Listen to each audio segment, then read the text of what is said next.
And that's my disclosure slide, and I don't have any disclosures. And we're not doing that. And I'm going to skip this one because we've already had an introduction and we know what's on that slide. So I'm going to go on to other things. This is just a brief little history that I did on the topic. And in 1643, Sir Thomas Browne wrote a monograph describing an illness afflicting French children in which coarse black hairs emerged from the skin. Then between 1937 and 1938, Karl Ekbom published cases of delusional parasitosis, and that is the fixed belief of insect infestation despite lack of medical evidence.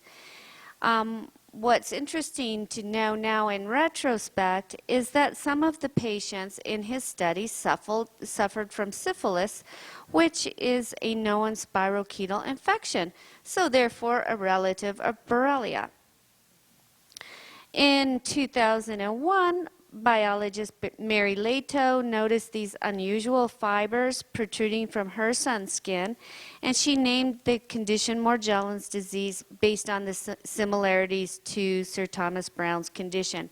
But whether the two conditions are the same thing, we'll never know. Since 2001, there's been a polarized view on this disease, and of course we know that one side maintains that it's delusional, while the other maintains it has an infectious etiology. And I think we all know which speakers fall on which side. So the drawing on the left is a 17th century interpretation of a parasitic worm infestation. We see this on many Morgellons websites, but it's not like these skin fibers or dermal fibers that I have seen in Morgellons specimens. There's some that appear to be scabies mites, and those are over on the right-hand side, and some are insect-like or fragments of insects. I've seen some specimens sort of like that with some mites and insects in patient-supplied samples, but it really has little to do with the disease process. So this was a review article about Morgellons that came out this year, and it was co-authored by Dr. Striger and myself. It's pretty thorough and up to date, so if any of you are looking for a good general paper, you can look this one up. And much of what I'm talking about today is published in that paper. So we probably know more or less what organisms have been recovered in Morgellons tissues. And there have been quite a few, but just to briefly summarize, there's been a lot of DNA of pathogens detected in Morgellons samples using PCR technology and followed by DNA sequencing to confirm the genetic identification. So Borrelia spirochetes have been detected by 4 labs: Australian Biologics, University of New Haven, Oklahoma State University, and IGeneX Reference Laboratory.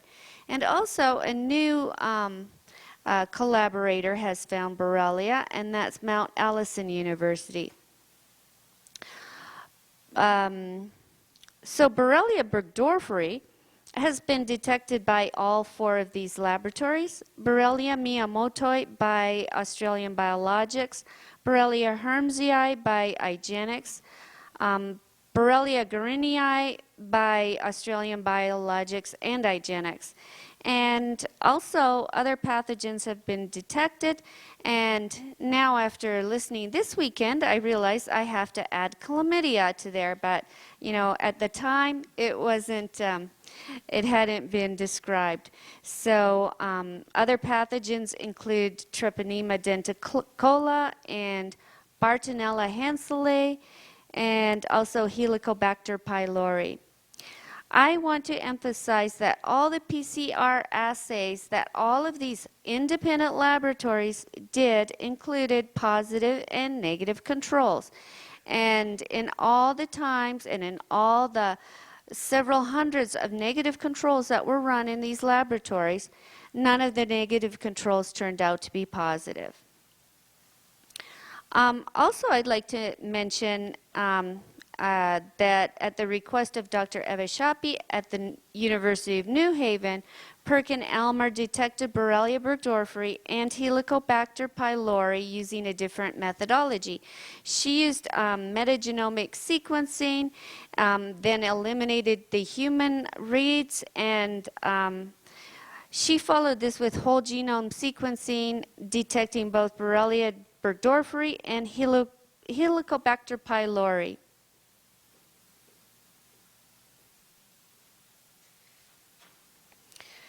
So we have not only DNA evidence, but we have visual, antigenic, and genetic confirmation of spirochetes, both in Morgellons skin and in cultures taken from Morgellons patients. So visually seeing something with a good corkscrew shape tells us that that is not just lab contamination, that this is not just DNA floating around in the air. When you visually see the organism and then you find the DNA, that tells you something. So we cultured by using a medium called BSK, and we used antibiotics in it to make it selective for Borrelia spirochetes. We studied both cultures and dermatological tissues with many different techniques, and with the help of special staining or detecting DNA with DNA probes. The laboratory procedures were performed at various different laboratories independently, and they provided corroborative evidence. And I want to assure you that all these different laboratories did not collude with each other. Randy, I didn't ask you to find that Borrelia, did I? I mean, I didn't tell you, Randy, you gotta just report it positive whether or not you find it. Did I? No. Okay, good. We've set that straight. So the top image shows culture spirochetes, and the bottom helical-shaped spirochetes, and that's directly in Morgellons skin tissue. So we didn't do much electron microscopy because it was rather expensive and we're always running on a tight budget, but we did do some. So we observed spirochetes both in callus sections. So you can see that this one at the top is transmission electron microscopy.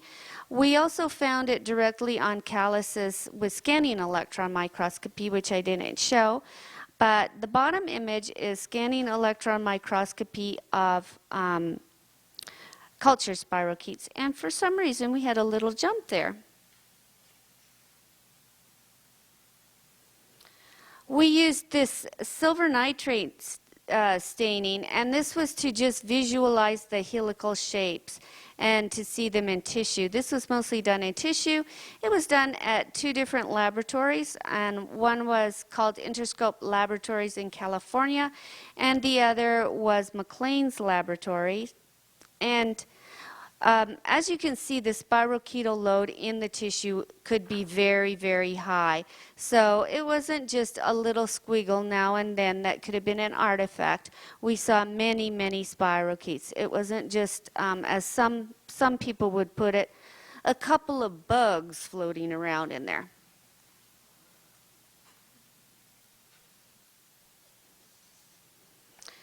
We also used immunostaining to detect borrelial antigens in specimens.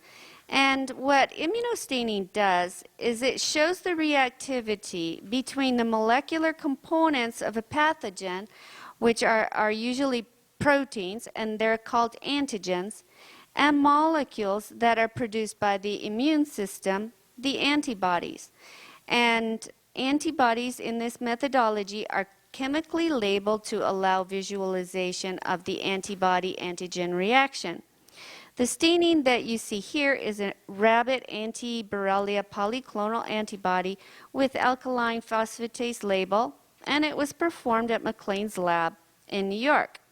So we found positively stained spirochetes both in cultures at the top and in tissue sections at the bottom. So you can clearly see that these things have a helical shape. And up at the top was a culture from a Morgellons patient, vaginal culture, and at the bottom is from a tissue section of Morgellons skin. Again, we used positive and negative controls. Here are our negative controls. And you can see that the central figure is our positive control, and it was B31 in human plasma. And you can see this magnification is less than the previous slides, but you can see the little red spirochetes. But other negative controls we used were human psoriasis skin.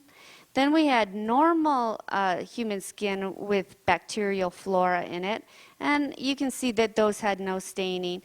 We also did gram-negative coliforms, so these were microorganisms that might be found in contaminating skin, and also gram-positive cocci, which are common on skin. And as you can see, there's very little, if any, positive staining on any of our negative controls.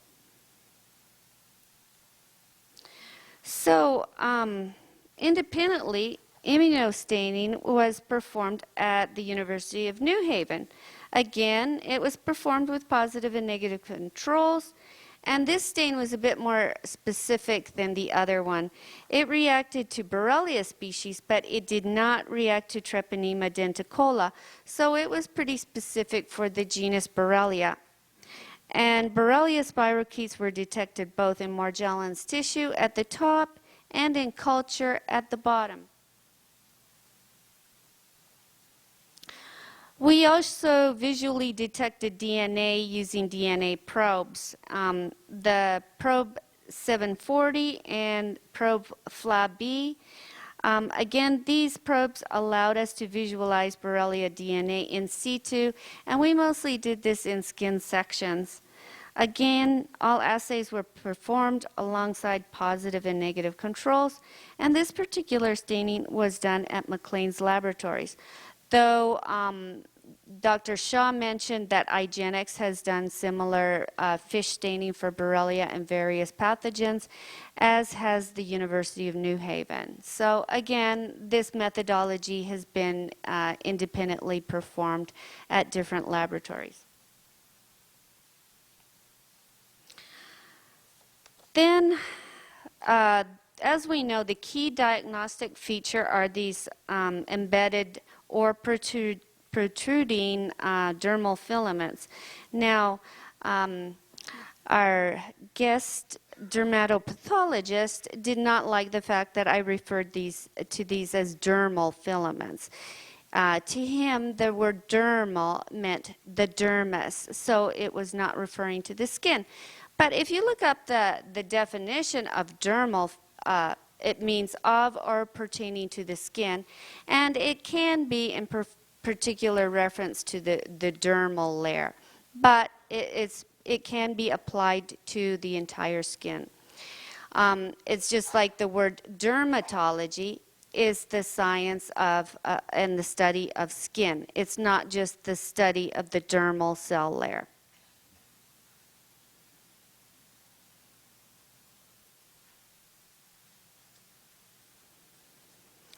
So these fibers are pretty much physically and chemically consistent with keratin and collagen.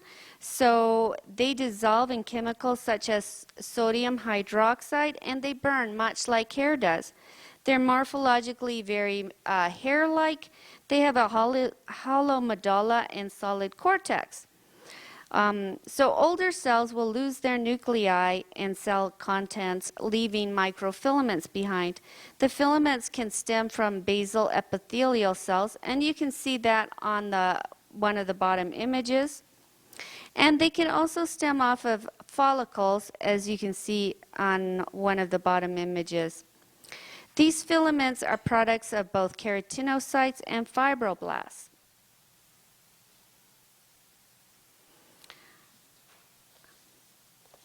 So where these filaments attach to the skin, they're nucleated and continuous in appearance with surrounding skin cells. And you can see that in that top image.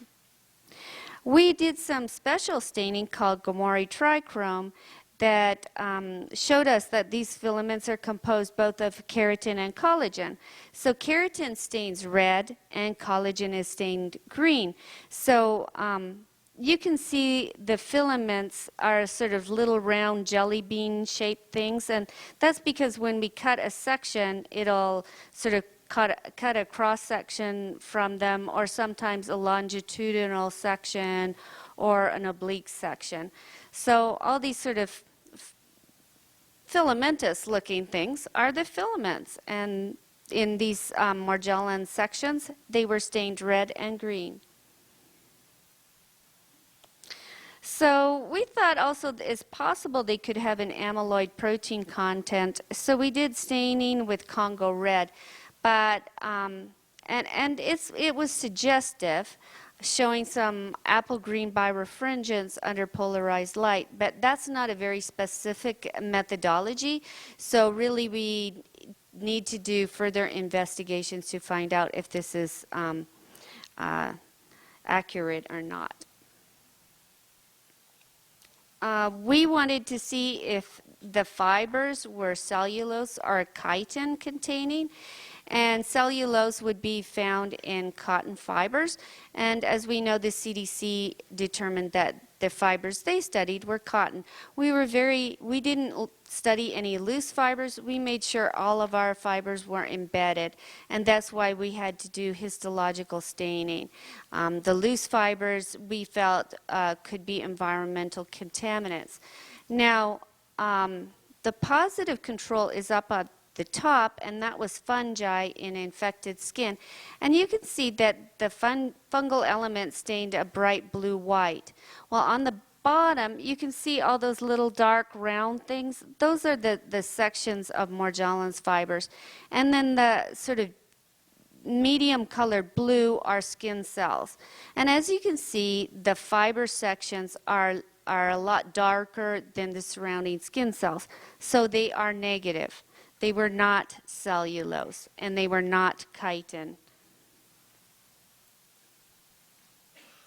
We wondered what might be causing blue coloration, so we did a stain called Fontana-Masson. So on the left-hand side, the upper image are sections that are unstained, and you can see that there's some granular blue pigmentation. Those were the blue fibers. And you can see in areas where there was blue granulation, these areas stained black.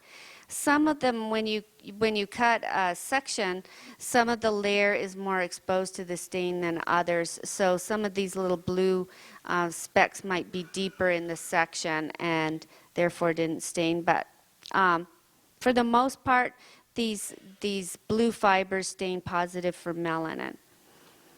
And I don't think, to my knowledge, there are not any known blue textile fibers that are pigmented with melanin. So we did some transmission electron microscopy just to look at the morphology, and basically we found that they have the medulla and the cortex sort of like hair, and that's how they looked like. And We compared that with fungal elements, and so we know these fibers are not fungal elements. Fungi have morphological features and internal cell structures and that are different than Morgellons fibers. And as well, these fibers are different in chemical composition.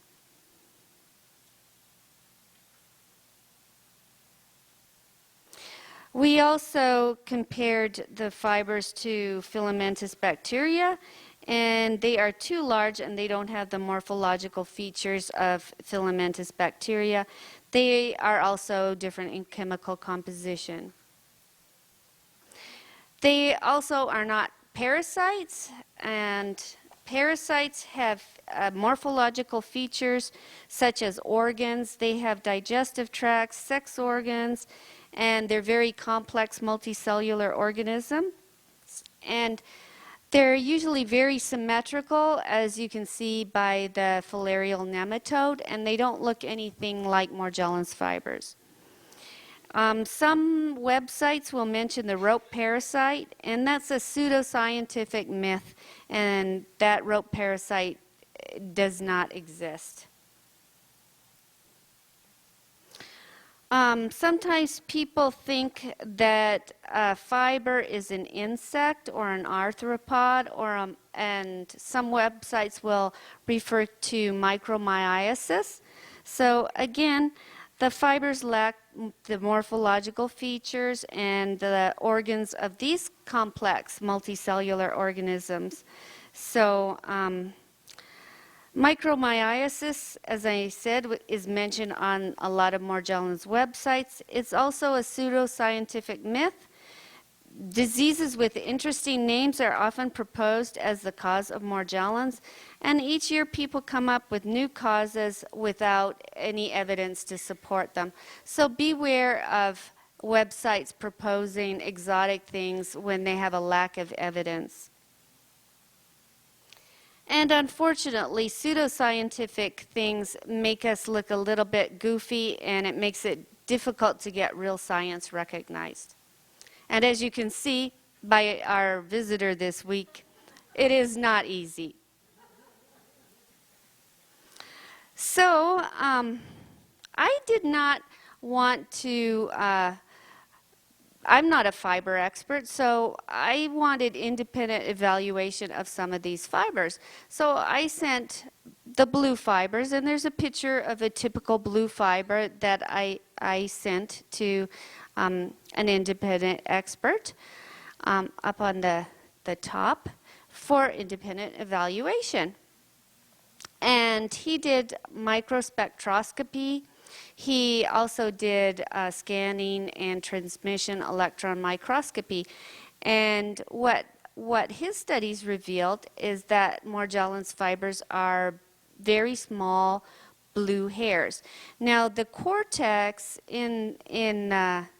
they had a cortex, and then they had a medulla, but as you can see on the right hand central image, or the right hand lower image, the medulla was very deformed in these, and they were smaller than most hairs. But they did have cuticular scaling like human hairs do. And he found with spectroscopy that there were melanin peaks, that there were peaks consistent with melanin aromatic rings. He also could see that there were melanocytes, and some of these were empty and some of these did contain melanin. And he didn't find any evidence of something that would cause structural coloration, like blue bird feathers. That coloration is caused by structural color. So he concluded that the blue coloration was due to melanin pigmentation.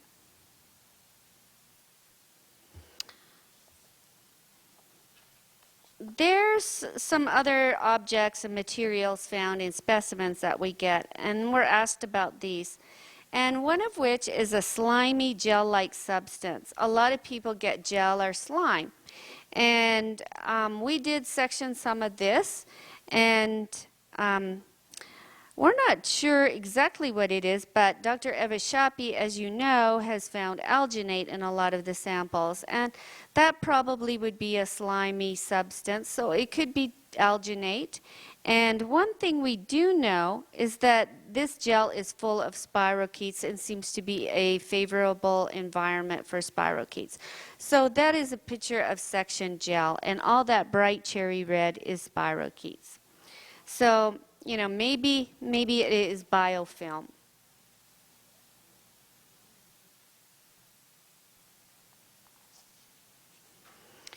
So a lot of people describe seeds or cocoons, and when I've examined them under the microscope, I find that they're a comedo-like keratinized plug. These sort of things form within a pore. And some of these that I've examined have attached unusual filamentous growth, and you can see that in some of these images. When filaments start to form within an enclosed pore, they don't always grow upwards, and they can wind around into a ball. And you can see that particularly well on the bottom right. These keratinized plugs indicate a defect of follicular keratinization. And some of these seeds are quite hard, and that's because they're keratinized. And normal human whiteheads that you'd squeeze out of a pore are usually kind of oily or mushy. These things are more like little hard seeds. Some people also talk about caterpillars and tentacles, and most of these that I've looked at are hyperkeratotic follicular casts.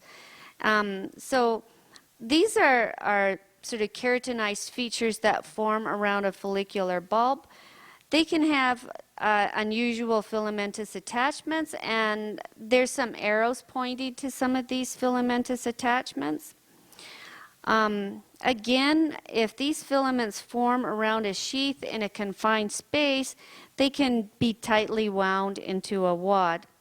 And that's seen in the middle right image. They contain keratin and collagen. So when I've sectioned these little spiky peaks that you see in the top left image, they stain. The result is something like seen on the bottom right-hand side. So you can see that there's both keratin and collagen in these things. So some patients describe Morgellons feathers. And again, keratin and collagen expression in Morgellons patients is not normal. So a lot of filaments can display branching, and follicular bulbs can be abnormal. So you can get multiple hairs forming from one bulb. Hairs can also be ingrown, projecting downward instead of growing upward. And what I think is that Morgellons feathers are keratin or collagen hair-like growths with branching, and visually they resemble bird feathers. So visually I can't differentiate a Morgellons feather from a down feather. And if they're not attached coming out of the skin in situ, there's no way to differentiate them. So a lot of people ask what specks are, and several things can cause specks. They can be tightly wadded balls of dark Morgellons fibers, and you can see examples of those on the top. Or they can be melanin-rich dermatological tissue, and there's an example of that in the middle. They can also be broken bits of the follicular bulb, and again, that's on the middle right. Or they can be flecks of blood, or they can be tightly wadded balls of dark textile contaminants.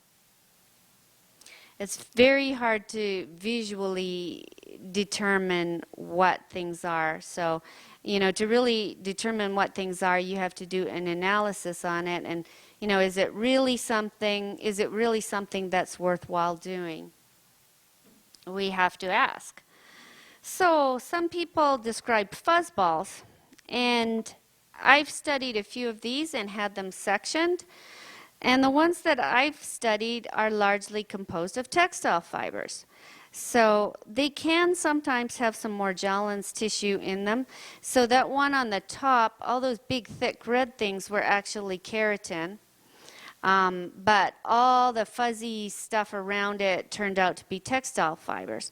So sometimes somebody has a fiber and then a Morgellons fiber, and then other fibers and lint will tangle around them.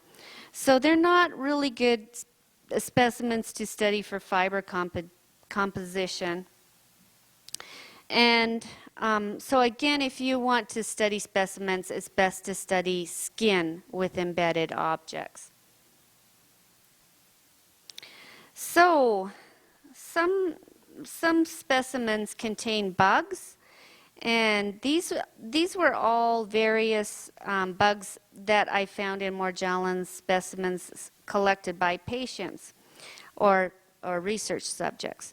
They were not reported or found by all participants, and they're all different types. They include both arachnids and insects, and they can include adults and larvae.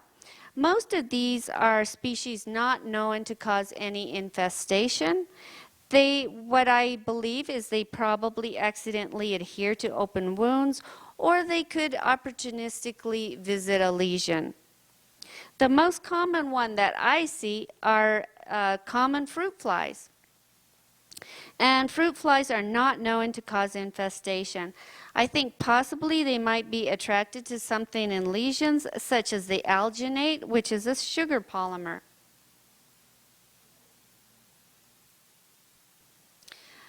These are some more bugs found from in patient-supplied samples. As you can see, there's a spider, and then on the left, there's a mite and mite eggs. So the fact that the mite had some eggs might indicate an infestation. But, you know, when we're looking at the cause of something, we look for the common denominator. I only found mites and mite eggs in one sample. So, you know, it may have been an infestation on that one patient, and it may have started as something opportunistic. The eggs that we see here are not hatched, so I really think that they might be opportunistic. And it's important to know that bugs have to have a source of air. Some larvae can live underneath skin, but they have to protrude their spiracles through the skin in order to breathe. But when people believe that a flying insect such as a fruit fly has been living in unbroken skin, underneath skin, it's simply not possible, because they do need to have a source of air to breathe. When an insect is found on or near an open lesion, I think it certainly can exacerbate symptoms. So some people report finding hexagonal crystals in their skin. So we studied some from 3 different patients, and quite a few of them. All of these hexagonal crystals turned out to be man-made glitter, and they're composed of paper or plastic, and they have a metallic coating on them. So these are just glitter like you would find on Christmas cards. I don't have Morgellons, but I've even found some hexies around my house. So, you know, that's basically what they are. They accidentally stick to your lesion. We also had reports of some glitter, and so we studied some of the glittery substance, and some of these were found to be salts. So those salts are probably a human product. But also glitter can be found in a lot of cosmetics, so glittery things could be from cosmetics as well. These are some other objects I found in patient-supplied samples, and most of these are contaminants. So we have pollen, we have bird feathers, we've got a string, we've got vegetation, textile fibers, and then sometimes we get some unidentified object that we have no idea what it is, but we can't identify every single specimen. It's just too costly, and then we have to examine what the relevance is what would be the relevance for the disease process. And again, when we look at causative things, we want to look at what is common to all patients and common denominators, not what is unusual or weird about one particular sample. So, to detect pathogens, doctors and scientists should have a clear diagnostic criterion, and that's the presence of the dermal filaments. They need to select the correct cohort or specimens. We know that Morgellons lesions have a high spirochetal load, and they're detectable if the correct methodology is used. Culture also increases the opportunity for pathogen detection, and multiple organisms can be found in specimens, as we know. We use controlled microscopic and molecular analysis with different methodologies at independent laboratories, and this has provided us with corroborative evidence of an infectious etiology for Morgellons disease, which I think we can all be happy about that.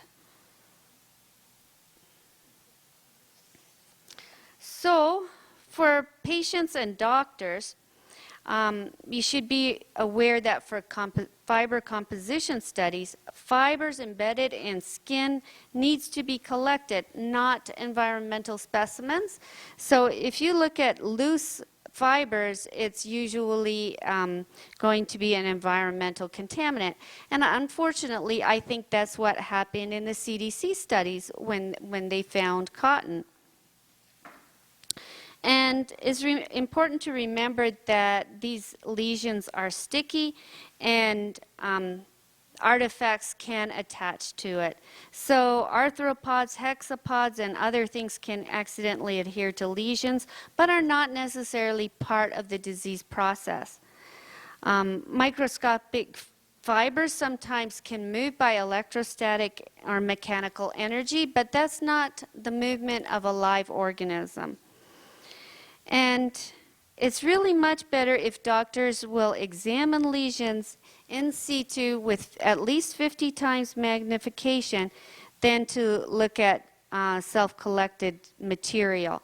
So if you pick up environmental specimens, we spoke about the matchbox sign, and I find them interesting and I'll look in them, but a lot of doctors, when they see that matchbox sign, they automatically will dismiss you. So just be careful what you bring to your doctor. If you want to show your doctor evidence, remember it's better to show them the actual fibers in situ. However, even then, they may not listen. So, just to complicate matters, and this is more aimed at practitioners, some patients can have Morgellons and they do not have any psychiatric problems.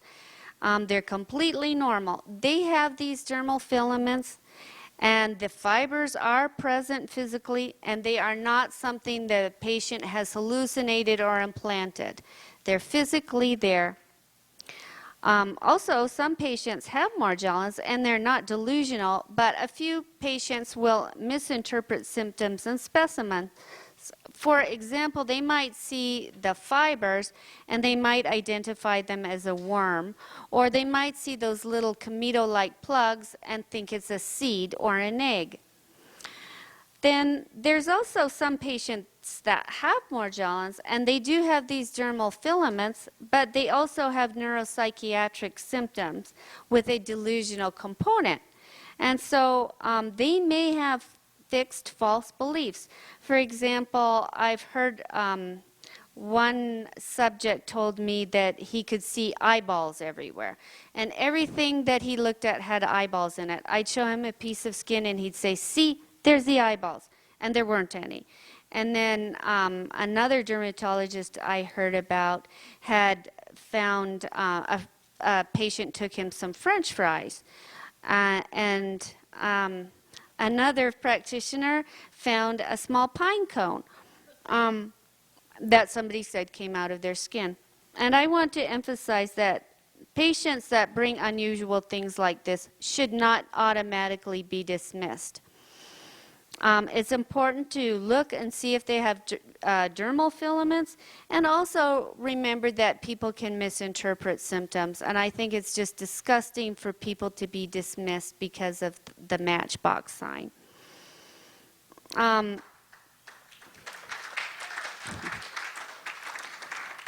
Nobody's going to get better if they have Morgellons and they aren't treated for the underlying infection.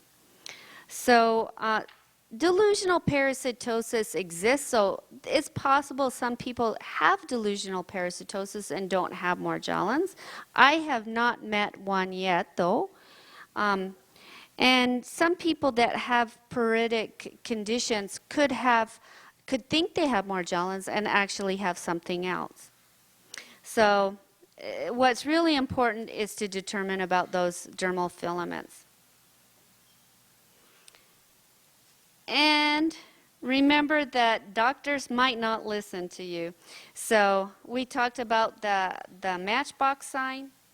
And I'm going to end, I think I'm going to just skip with this and end by saying that for scientists and physicians, not everything that we learn in university is the truth.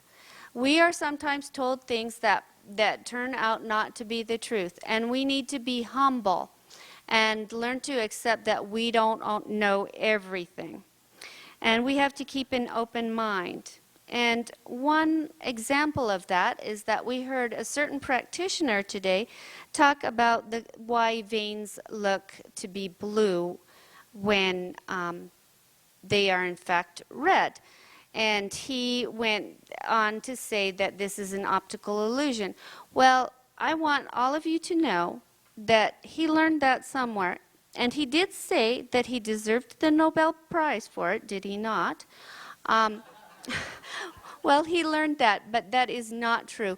If you do a quick Google search, you'll find out that the true cause is because that the wavelength of red and blue light is different, and it travels through tissue differently, and it is blue light that is reflected back to your light. So you are seeing blue. You are not seeing pink. He's wrong.